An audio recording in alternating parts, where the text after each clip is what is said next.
Best Hashem, on est dans la suite du Bet Yosef. Et marqué Ve'arif ve'arambam gorsim yadam metunafot mi bet akise.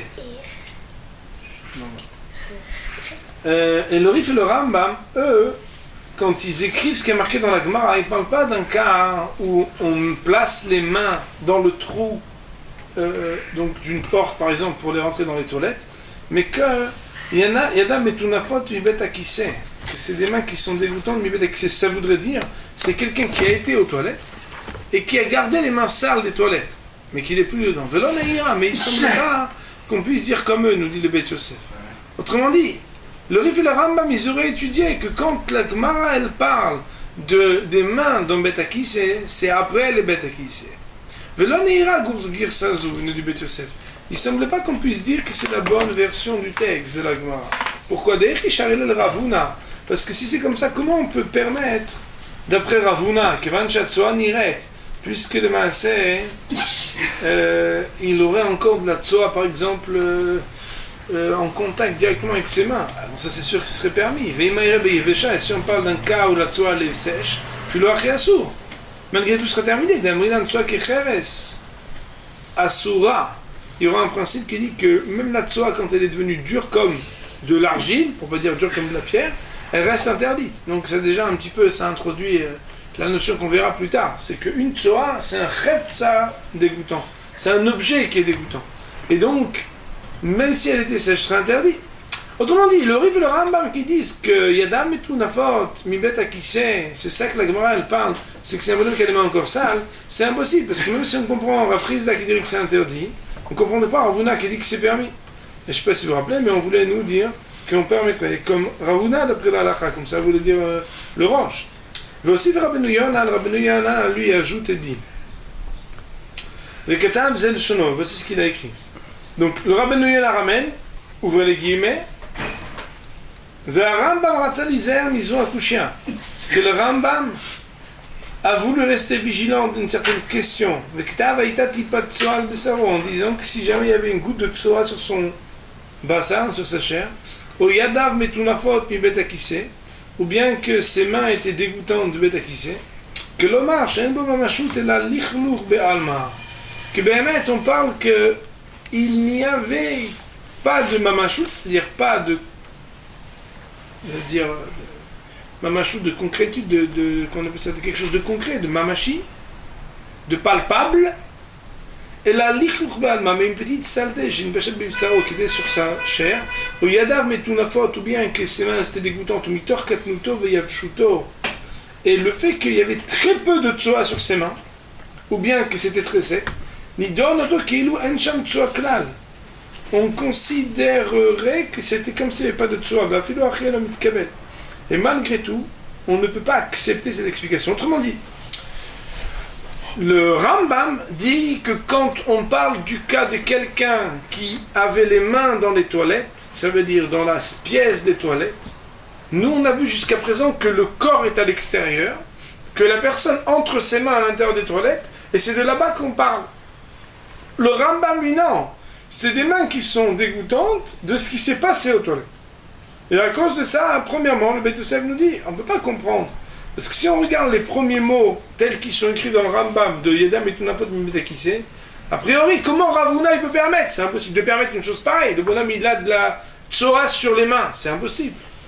Et il dit, même Rabbeinu Yona qui dit non, mais c'est parce qu'il parle d'une quantité tellement minimale, tellement petite, ou bien desséchée, et qu'on dit que c'est comme s'il n'y avait pas de tsoa. Il dit, on ne peut pas accepter de dire que c'est ça le pshat. Parce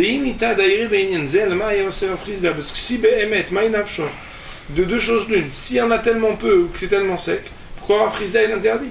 Et si c'est tellement sale, pourquoi Ravuna il permet?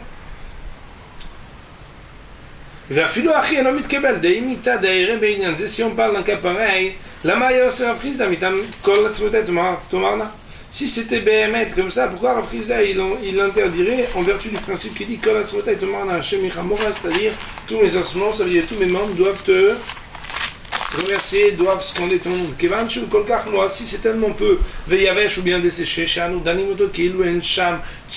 qu'on peut considérer que c'est presque rien, comme s'il n'y avait rien du tout. Ça veut dire tous ces ossements ils sont propres. ורבונה נמי לא הוצרך להתיר מטעם כנשמת הללקה, שאפילו בזו זה מותר כיוון שאין בו משהו. Et Ravuna aussi, quand Béhémet, il aurait voulu le permettre, pourquoi il a besoin d'arriver à dire que la Neshamat Alelka, que c'est la bouche et que c'est le nez qui doivent être propres et pas le reste? Non, tu vois bien que si de toute façon il n'y a presque rien, c'est presque rien. Autrement dit, que ce soit dans le commentaire que le Beth Yosef donne sur le Rambam et le Rif, à dire que c'est pas possible de dire que les mains elles sont vraiment sales de la tsoa, ou bien ce que Rabbeinu Yonah lui-même avait proposé de dire dans le Rambam, à dire qu'en réalité non, le Rambam il veut juste dire qu'étant donné qu'il n'y en a presque pas, ou bien que c'est très sec, alors on considère que c'est permis. Ils disent que sur le Beth Yosef ou le Rabbeinu Yonah, c'est impossible de comprendre le pshat de la Gemara comme le Rambam. Pourquoi? Parce que c'est pas possible de comprendre que ça soit à ce point négligeable dans la situation et qu'il y a quand même une marloquette Ravuna et Rafrizda. C'est pourquoi le Maasé, pour l'instant, on penche à expliquer que le cas de figure, c'est quand on est à l'extérieur et qu'on a sa main à l'intérieur, mais la main, elle n'est pas sale. Et que là-dessus, il y a marloquette Ravuna et Rafrizda. Il est marqué, Ve'arashba katav, le Rashba il a écrit, V'zeshon l'ikshar ravad, le Ravad a posé la question, mais comme la komabayin machanecho kadosh, voilà que même si c'est permis, mais il y a marqué machanecha kadosh, autrement dit, il faut que ton corps il soit sain. Ve'leika. Et c'est pas ça, autrement dit, même si Béhémet on voudrait être mais quel comme Ravuna, qu'à partir du moment où la bouche et le nez ils sont propres, alors c'est bon. Mais il reste pas moins, qui s'appelle pas que t'es totalement propre, t'es totalement kadosh. Mais Tiretz. Alors il a répondu, de Kivan de Yevesha, que dans le cas de figure où c'est Yevesh, Ve'alach reha, et que l'odeur est partie, de l'onafish zo'ama, que c'est pas tellement dégoûtant, batla, alors ça s'est annulé. Al-Gav Goufo sur la majorité de son corps. Doumia de Malmoule Zéa, comme de la sueur, chez Nassou al-Goufo chez la dame, qu'elle est sur le corps de l'homme. Mistabra d'Afluk chez Naïvecha, et il semblerait que même dans un cas, elle n'est pas totalement sèche là-dessus. Et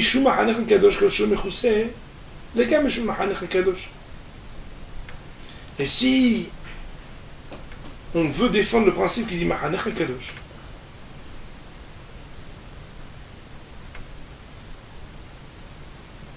chaque fois que quelque chose est recouvert, on honore le principe de Mahanech Kadosh, qui devrait aller Kaman, comme Béhémet, on va dire plus loin que Tsoa Begouma Manière Sandalo à l'air. En fait, c'est pas plus loin, c'est plus haut. Mais lui, il avait écrit plus haut qu'à partir du moment où il y a une tsoa dans un petit trou, alors on peut mettre sa chaussure dessus, avec on peut dire Kratchema. Mais quand c'est collé, dès lors il pchétait les où, que la Gemara n'a pas tranché. Parce que des fois ça se dévoile quand il est en train d'avancer.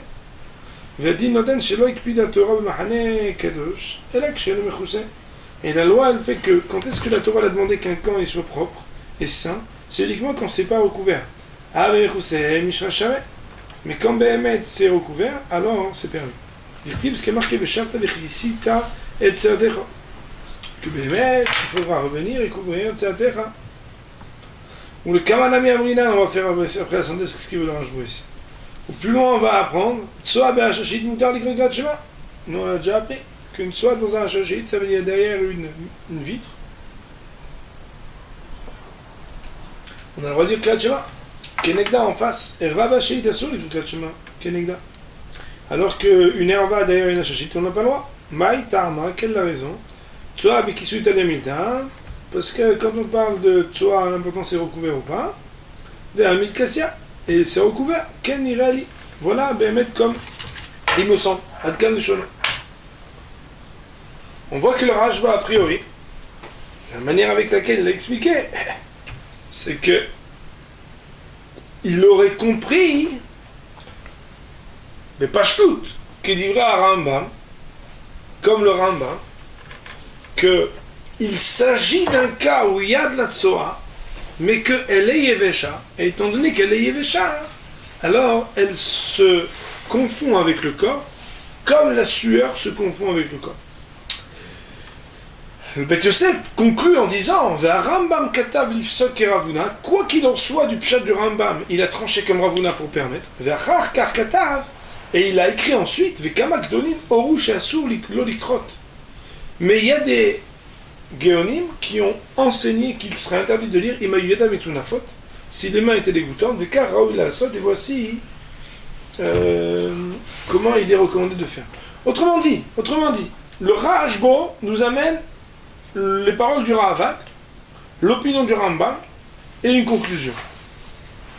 Le Rajbo nous amène qu'à partir du moment où c'est sec, cela se confond au corps comme de la sueur se confond au corps, et on honore le principe qui dit Vaya Mahanecha Kadosh, ça s'appellera quand même que ton corps il est saint. Ensuite, il énonce donc l'opinion du Rambam qui tranche comme Ravuna pour être permissif, comme nous, c'est-à-dire comme on l'avait cité plus haut dans le Roche. Et enfin, il amène l'opinion des Géonim en disant, pour conclure, il serait recommandé de ne pas faire le Kriyat Shema quand ses mains sont dégoûtantes. Autrement dit, on le verra bien sur Shulchan Aruch, mais on comprendrait ici que, étant donné que le Beth Yosef, déjà quand lui-même énonce le Rambam, mais aussi quand il amène la couchée de Rabbeinu Yonah, et enfin lorsqu'il amène dans les paroles du Rashba des réserves à émettre sur la position du Rambam, qui quand on a les mains sales, aurait permis d'après la stricte loi comme Ravuna, c'est comme ça qu'il a compris Ravuna, de le Kriyat Shema. Pourquoi? Parce que c'est sec ou que c'est moindre. Les réserves émises nous laissent entendre qu'a priori le Beth Yosef penchera plus, comme ce qui a été énoncé plus haut dans l'opinion du Roche, qu'on parle uniquement de quelqu'un qui est à l'extérieur et dont la main entre à l'intérieur de la pièce du Beth Akissé, mais la main est propre. C'est le positionnement de la main qui pose un problème,